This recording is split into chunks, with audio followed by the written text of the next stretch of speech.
Le 12 février 1937 paraissait dans l'Action française la critique de François Vineuil du film britannique L'Invincible Armada, Fire over England, texte intégral. Monsieur Éric Pommer, ancien grand maître du cinéma judéo-berlinois, est allé tourner à Londres après avoir jeté un regard dédaigneux sur Paris, où il lui est apparu, non sans raison, que le menu fretin de ses coreligionnaires avait gâché le métier. Il faut rendre à M. Pommer ce qui lui revient. Il ne serait sans doute pas capable d'écrire 2 lignes de scénario, mais il a ce flair bien Barnum qui saurait deviner au beau milieu de la forêt vierge le spectacle propre à amadouer les Kanaks ou les Botucoduos. Il a cet entre-gens familier à ceux de sa race qui sait décrocher des contrats, tourner une difficulté financière, faire surgir 3 décors au lieu d'un seul. Cela pour le plus grand profit bien souvent du spectacle qu'il produit, puisque le langage du cinéma veut que l'intermédiaire par excellence, celui qui n'exécute jamais rien, soit dénommé le producteur. Ajoutons cependant que sans avoir jamais mis la main à la pâte, M. Pommer fut le principal artisan de ces opérettes charmantes qui se sont nommées Le chemin du paradis, Le Congrès s'amuse et qu'il connaît sur le bout de ses doigts tous les comédiens européens. C'est lui qui tira de l'obscurité, où elle paraît bien malheureusement être retombée, la gentille Liliane Harvey. C'est lui encore qui donna au metteur en scène Éric Charel les moyens de travailler. L'Angleterre a la spécialité des pickles, du whisky et des films historiques. M. Pommer y a donc incontinent mis un film historique sur pied. Sa spécialité, à lui, est de voir grand, de rassasier les yeux d'images. Il a senti aussitôt que les précédents films anglais étaient beaucoup trop remplis de propos compassés, entre des personnages noirs et soucieux, promenant du haut de leur fraise Renaissance, de graves secrets d'État, sous de sombres voûtes gothiques. Il a entrepris de mettre un peu d'air et d'aventure parmi ces austères conférences. Son premier essai n'est qu'à moitié convaincant. Nous sommes à un tournant dramatique, entre beaucoup d'autres, du règne d'Élisabeth d'Angleterre, la femme sans homme, personnage très à la mode ces temps-ci. La gigantesque flotte de Philippe II est sur le point d'attaquer la Grande-Bretagne. La reine est trahie de tous côtés.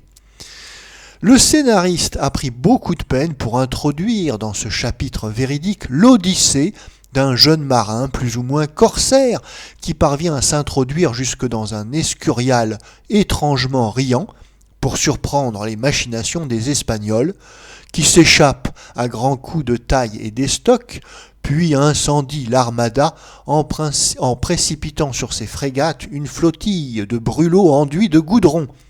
Malheureusement, M. Pommer, pas plus que ses collaborateurs, n'ont la tête épique. Toute cette partie de l'Invincible Armada est faite avec des réminiscences des films américains de piraterie. Le Capitaine Blood, les admirables révoltés du Bounty. Ces maigres répliques servent surtout à démontrer l'éclatante supériorité physique et matérielle d'Hollywood dans ce cinéma de cap, d'épée et de plein air. Les corsaires londoniens surgissent des coulisses de Covent Garden et l'invincible Armada, visiblement, aurait bien du mal à remplir le grand bassin des Tuileries. Il reste dans toutes les scènes de cour un honnête film anglais, avec des acteurs qui portent sans embarras des costumes singulièrement compliqués, des décors spacieux et fastueux où l'on reconnaît çà et là le goût de M. Merson et une comédienne de premier ordre, Madame Flora Robson, qui est de très loin la principale attraction du film. Non seulement elle a su dessiner physiquement une Élisabeth quinquagénaire aux grands traits hardis et durs, mais composé avec beaucoup d'intelligence un caractère heurté, brutal, lucide, fier et courageux. Cette reine a grand air et ne cesse pourtant jamais d'être une femme vivante. Le reste de l'interprétation, à part le rôle du vieux conseiller Burghley, demeure compassé.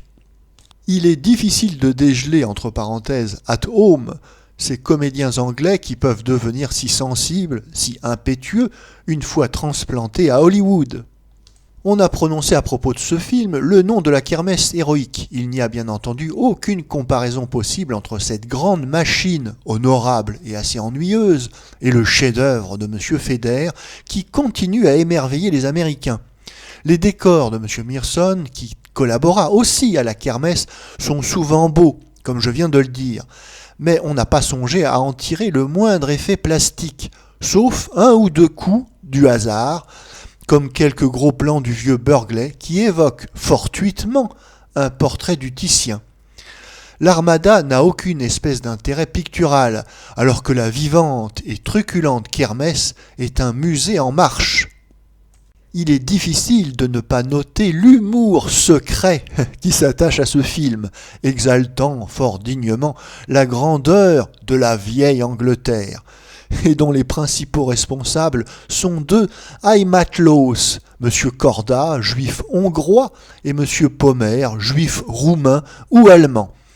Si ces messieurs étaient de nos hôtes, ils donneraient sans doute des leçons de marxisme à nos infortunés imagiers du Front populaire. Mais ce sont vraisemblablement deux trop fins renards pour s'embarquer sur un bateau aussi vermoulu.